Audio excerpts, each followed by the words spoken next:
Queen Santa, Nakovi, Lo, and Kiko were walking in the forest near their base in the Eddy Mountains.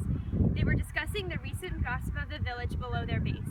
The village had recently had a war with a neighboring town, and although they had won, there were many injuries, and almost every soldier had lost a limb in the battles. 5 robots had been made, with the help of the 4 that would assist any wounded soldier in their day-to-day activities. The robots were called Doc. Kiko was describing what she had heard from her visits to the local farmers. People are worried about the docs. They're saying that they've been acting strangely. How? Some of them haven't been working properly. They refuse to work, which shouldn't happen at all. And one of the patients reported that one doc yelled at her when she was taking too long during physical therapy. The group looked at each other worriedly. What do you think we should do? Well, you gotta fix them. It seems like this is terrible for the people, and right after World War II. I don't want to do anything until we're sure there's something wrong. We just had to go on another quest into the unknown land. I don't want to use all of our energy on some non-essential task that doesn't even concern us. We could become vulnerable to attack. We made them, so it's our responsibility to fix them. At least let us see if there's a problem. Alright, but if there's nothing wrong, we go back to the base. The group went down to the village where right away they saw a doc and a blind woman. The woman was talking to the doc about the war. Ever since that fireball hit me in the face during that dreadful war, everything in my life is ruined. My son doesn't help at all. The woman continued to complain, but the group could hardly listen. The woman's voice was shrill and whiny, almost impossible to listen to for a long period of time. The 4 observed the doc, seeming to become annoyed with the woman as well. It began leading her toward a river instead of back to the village. Lo started towards the woman in hope of preventing her apparently approaching death, but the queen put out her hand to stop her. What? We still don't know if this is a malfunction. The woman was still complaining. When we get home, you have to rebandage my eyes. I can feel it's not as clean as it was earlier. You need to learn how to do things correctly the first time. Oh, shut up, the doc said, and started pushing the woman into the river. You have to rescue her. Lo yelled, running toward the woman and the doc. The other 3 quickly followed. Lo water-bended the river water away from the woman. That was close. You were right, Kiko. We should go to the village. The group was talking outside the mayor's house. They had been hearing more complaints from the villagers about the docks on their way there. Only one boy had said his dock was still functioning properly. His father and brother both fought in the war, leaving his father without a leg and his brother without an arm. Their mother had died while giving birth to the young boy. Their dock was not only performing its duties, but it had started becoming even more efficient and performed more household jobs than was strictly necessary, according to the family. I don't understand why one doc seems to be working better and all the others are worse. They were all programmed the same. I did the wiring myself. There must have been some change with the dogs, but everyone says they're all identical. So whatever happened, it must be the same thing happening to all of them. It just affected one differently. The change doesn't matter. What matters is what's happening now. How can we fix this? I know what the problem is. The docs have developed emotions. What do you mean they developed emotions? That's impossible. It's the only thing that can explain why the responses to different people have varied.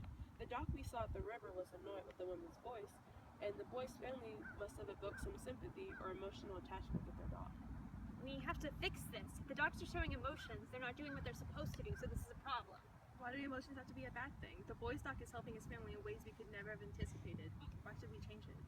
If the dogs have developed emotions, then there's no way to predict their responses to everyone in the village. All 4 others have responded negatively. We have to shut this down and destroy them. The dogs can't be allowed to have emotions. No! What right do we have to take their emotions away? I agree with Flo. We just need to teach them how to appreciate all of their charges. Well, how can we do that? We already don't know how this was developed. We can't just go in and try to eliminate specific emotions. If these robots have emotions, then they have thoughts too. That makes them alive. No, it doesn't. Don't be ridiculous. These docs were made to help people, and their emotions get in the way of that. It's our responsibility to fix the problem we started. McAfee's right. Our reputation depends on these dogs working properly. We can't trade with this village if they're all trying to deal with the mess we started. Lo, Kiko, even you have to admit that the negative effects of their emotions outweigh the positives. Alright, we'll fix them. Kiko brought out a map of the village. The 5 docs are at even points throughout the village at night, so they can help anyone in their area. The stations are at 4 corners of the village and here in the center. Where's the one that actually works? Here. But I still think... We'll do that one last, when we're sure the families will be all safe. But what should we do for the patients while we have the dogs? Is Is that really concern when the whole town will be asleep anyway? Most of the work the docs do is just helping people during the day, and we can just tell the mayor we're fixing them. Exactly. And anyway, most of the people will be glad we're taking them. Now let's go. The group waited for sunset by the first station until the doc finally walked up to the station, hooked itself in, and powered down. The Queen motioned for N'Kobe to fly up to it, and she did, buzzing along by its eyes until she was certain that it would not wake up. Then she motioned to the others to come. Lo unattached the dock from the station, and then Queen Tana pushed the button to collapse it, and Kiko put it in her pocket. They ran around to the next 3 docks that had been causing troubles and did the same thing. Then they reached the last station. But before they could take the final robot, Queen Tana stopped them. There was a boy standing in front of a dock. He's the one who likes the dock. N'Kobe, go and hook it. Even if I shrunk it, I couldn't lift it, and I couldn't do any of it without him noticing. I'll just put him to sleep then, she said, starting to. Wait, let me try to talk to him first. That wouldn't work. We'd never get out fast enough. This isn't about us. We've got to help them, and this boy would be a lot more receptive to our help if we just explained it. Fine, but be quick. Lo sighed and walked slowly up to the boy. The others tried to listen, but they couldn't hear. They waited, watching Lo talk softly to the boy, pat his back, and motion him to come home. The 3 that were waiting rushed over to her. What'd you say to him? I just explained what all of you were saying. You don't always need to fight.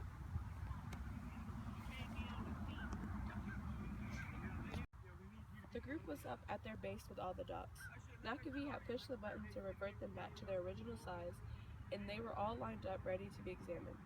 N'Kobe flew down to the first dock in the line and prepared to open the back and start. Wait, what are you doing? I was just gonna go in and see if there was anything irregular in there and then try to fix it. No, you can't just go in without a plan. If we want people to trust us, to not make another mistake, we have to follow the rules. The rules? We have to be credible. In any sort of experiment, you have to have a specific plan. You know of what you want to do, what you think will happen. Otherwise, what ends up happening could be the result of anything. So just leave it until we come up with a plan. N'Kobe sighed but backed away to listen to the Queen. So, any ideas? I think maybe we should look at one that was malfunctioning and then compare it to the wiring of the one that was working to see if there was a problem. Okay, so N'Kobe unscrewed 2 of them. She did, and everyone peered over to see if there was a difference. I don't see anything. See, it wasn't the wiring. Okay, well obviously the motions come from the same place in all the robots, but that means that we definitely have to remove them because the good one could develop negative emotions in time. So maybe we should check one of the mainframes where they possess information. They examined them, and finally Queen Thana said, It's there. She showed them a small notch in the wire that connected the analysis of the patient's need to the response. We just need to cut that off. The Queen heated up a knife so that it would make it hot enough to get rid of the irregularity completely, and N'Kobe cut the wires in all 5 docks. The problem was solved. The group put back the docks and explained to the mayor what had happened. He was pleased both with the quickness of the response and the thoroughness of the reporting. The town was peaceful again, and the group returned to their base. I still can't decide if it really helped them. You saw what we did. You know that it was just because the doc liked that family for whatever reason. The emotions just gave them different responses to their different environments. What matters is that the people we made them for are safer now. That's why we made the docks. The people will be happier. And we're done.